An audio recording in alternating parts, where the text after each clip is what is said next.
just yet because I was told not to, but it'll be a shock. If I don't get an opportunity, it's fine. I'm currently coaching high school football and running the youth program, which I'm perfectly content with doing the rest of my life. So we wish him well. And a wild, and I do mean wild, day at the Rocket Mortgage Classic in Detroit. Well, an eventful day, if you want to call it that, ended with a big-time leader whose name you might not even know. Thursday at Detroit Golf Club started with world number 6 Bryson DeChambeau and his caddy Tim Tucker calling it splits, which was overwhelmingly the biggest news of the day. However, former Georgia Bulldog Davis Thompson is leading outright after 18 holes in just his 3rd PGA Tour start. Should at least compete for top headline one day into this tournament. Thompson shot a 63 and leads a trio of players by 2 strokes after weather delayed the play at Detroit Golf Club for several hours. Golfers finally finished their rounds after 9 p.m. local time, which makes for an early Friday, considering the afternoon wave on Thursday goes first on Friday in round 2. And right now, Davis Thompson is in the lead at 9 under. We have 3 in tie for second: Brandon Hagee, Tom Lewis, and Joaquin Niemann at -7. 2 are tied at fifth. In fifth, Seamus Power and J.J. Spawn at -6. A bunch of golfers tied at -5 include Jason Day, Kevin Kisner, Satori Kuderia, Matthew Wolf, Siwoo Kim, Fabian Gomez, Hank Lebiadoa, Michael Gillick, Troy Merritt, Pat Perez, Robert Streb, Chris Kirk, and Roger Sloan at 5 under. Wow. The Rocket Classic will continue tomorrow morning. You can catch all of it on Golf Channel and, of course, probably NBC. In fact, definitely NBC on Saturday and Sunday.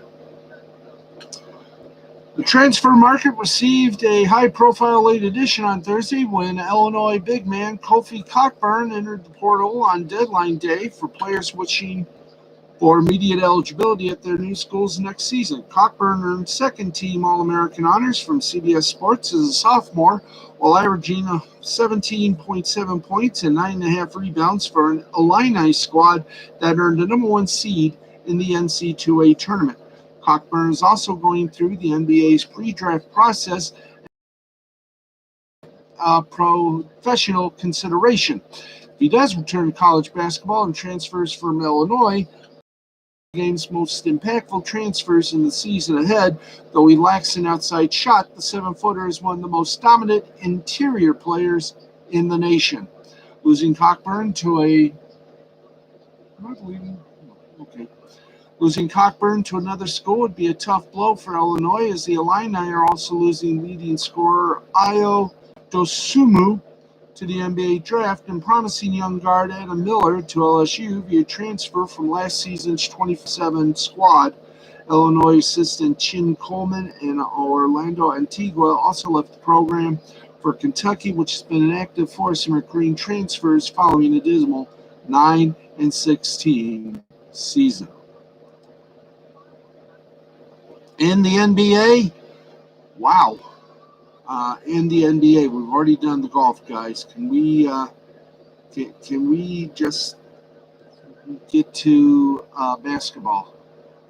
Okay, thank you. Well, it looks like Kawhi Leonard's going to be testing a free agency. He's had to sit on the sidelines while the Los Angeles Clippers were eliminated by the Phoenix Suns in 6 games in the Western Conference Finals. And now the star forward has a decision to make regarding his future with the franchise. It was less than 2 years ago that Leonard signed with the Clippers in free agency, but he already has an option to become a free agent again over the offseason. Leonard has a player option worth $36 million for the 2021-2022 entering unrestricted free agency. If he does that, he'll have no shortage of suitors. Among those will be the Dallas Mavericks, Miami Heat, and the New York Knicks.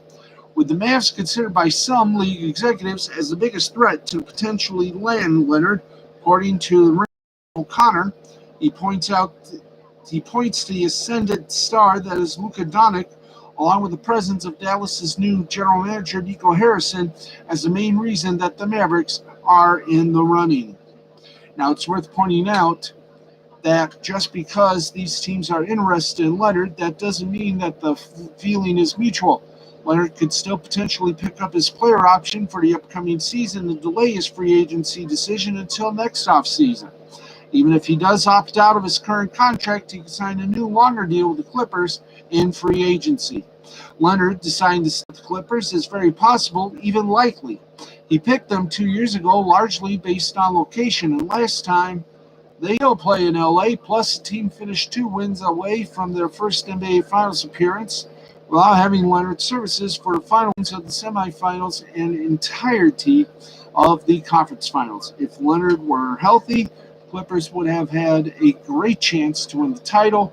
That will have to factor into his decision. So stay tuned for that little bon mot. That's right, we're at 12:15. And one more bit of headline before we go to our sports media bites.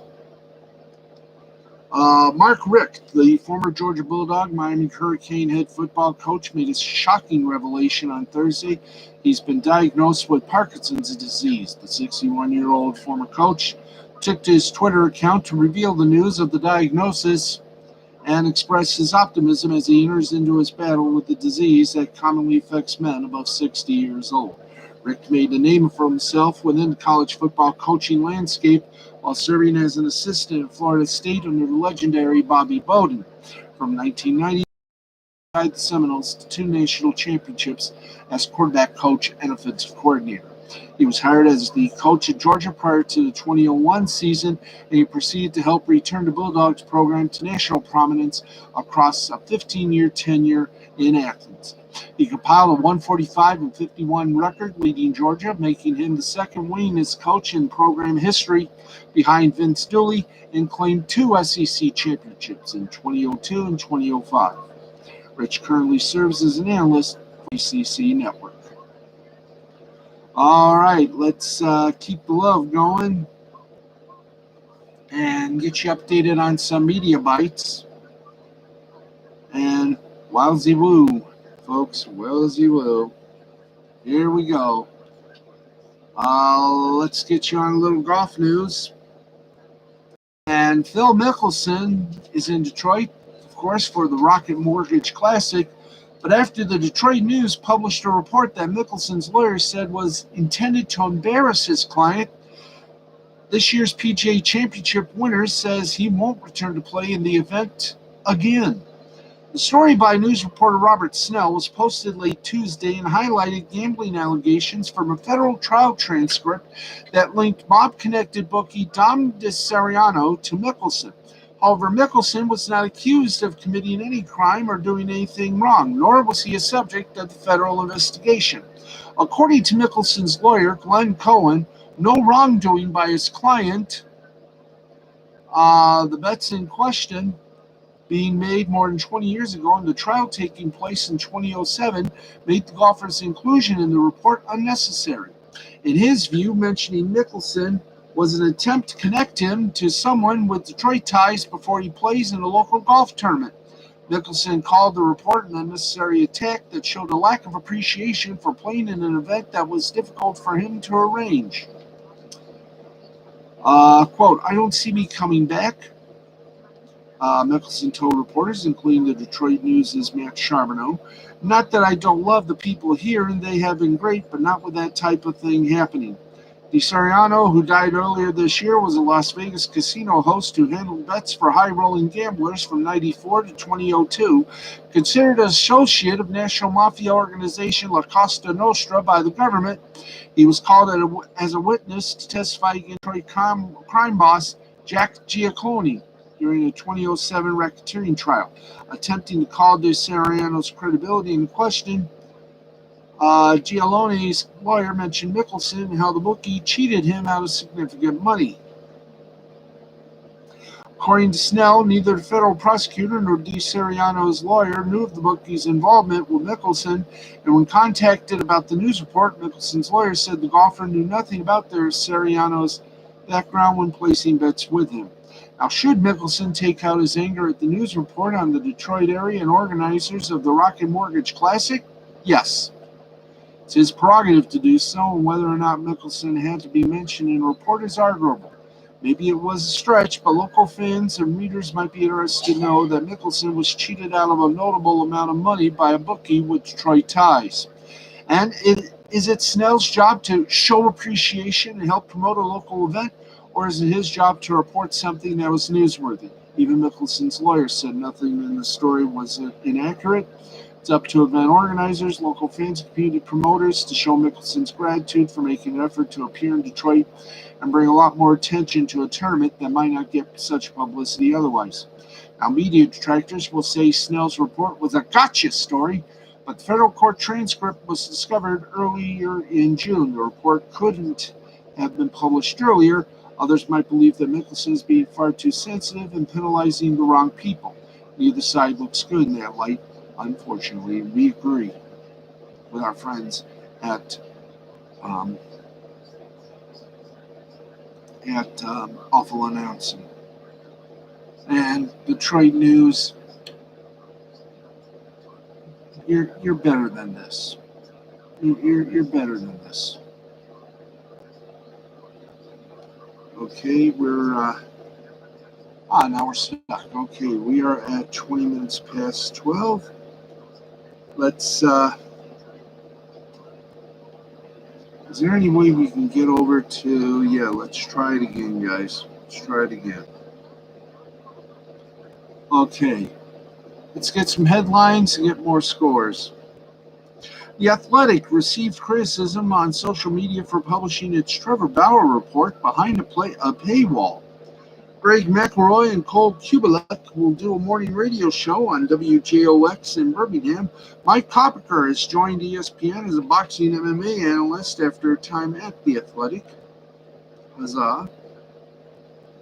And DAZN signs a global broadcast deal with the UEFA Women's Champions League, with the first 2 seasons airing on their YouTube channel. Wow. That ain't bad. Okay, does that mean UEFA Women's Championship League will, let's see, did they have a deal with CBS? No. The most interesting element of this week's deal between DAZN and the UEFA Women's Champions League is how much of it will be on a sports-specific DAZN YouTube channel rather than DAZN proper. The deal is for 4 years, a 4-year global one, minus the Middle East and North Africa, where DAZN will only have highlight rights, and minus China and its territories, where they don't even have that right.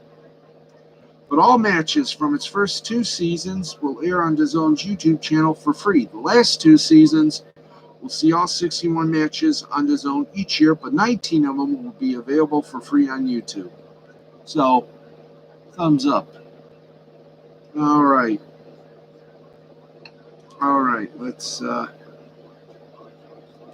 Let's get you now updated with some scores. And I know we're supposed to cover Wimbledon, but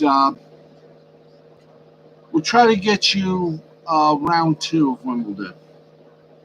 I say try, because we're a little, low budget here. In the international friendly, Mexico over Panama 3-0. In Brazil, Corinthians and Sao Paulo tied at 0. Juventude and Grêmio. Juventude wins 2-0. Red Bull Bragantino and Ceará tied at 0. Atlético Mineiro beats Atlético Goianiense 4-1. And Flamengo over Cuiabá 2-0. In Norway, Odd over Mjøndalen 2-1.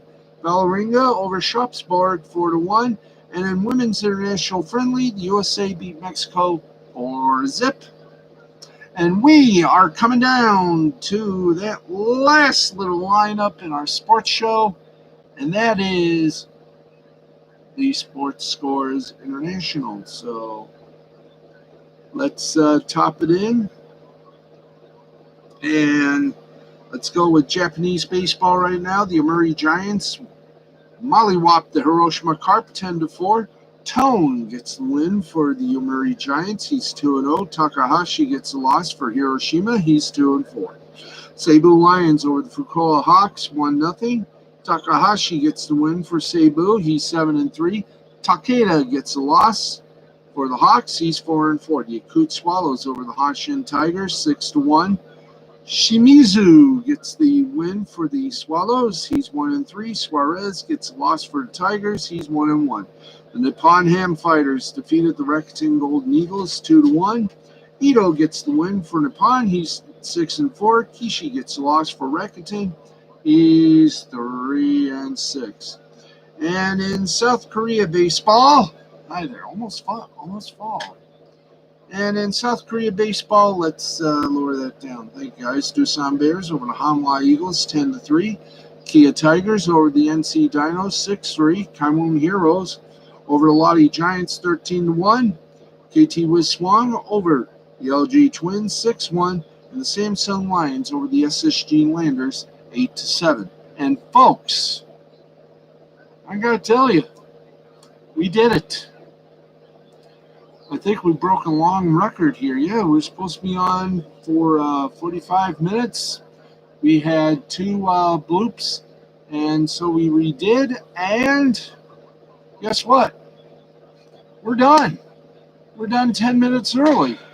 So we're going to say goodnight to you and tell you that we will be back tomorrow night. And everything should be somewhat back to a little abnormal, as it were. Wish us all luck and hope. I'm Steve the Baxman Baxley for our announcer, Harry von Stuttgart, and the gang in the control room and everywhere else in this wide world of sport. Thank you all for tuning in, and we will look forward to seeing you all again tomorrow with our regular bit of madness that we like to call Sports Final. Until then, for everyone involved, I'm Steve the Baxman Baxley. This has been a presentation of Mystifying Creativity Productions in association with the L2C Media Network and L2C Sports. We will see you tomorrow night. Till then, I'm Steve Baxley. Good night.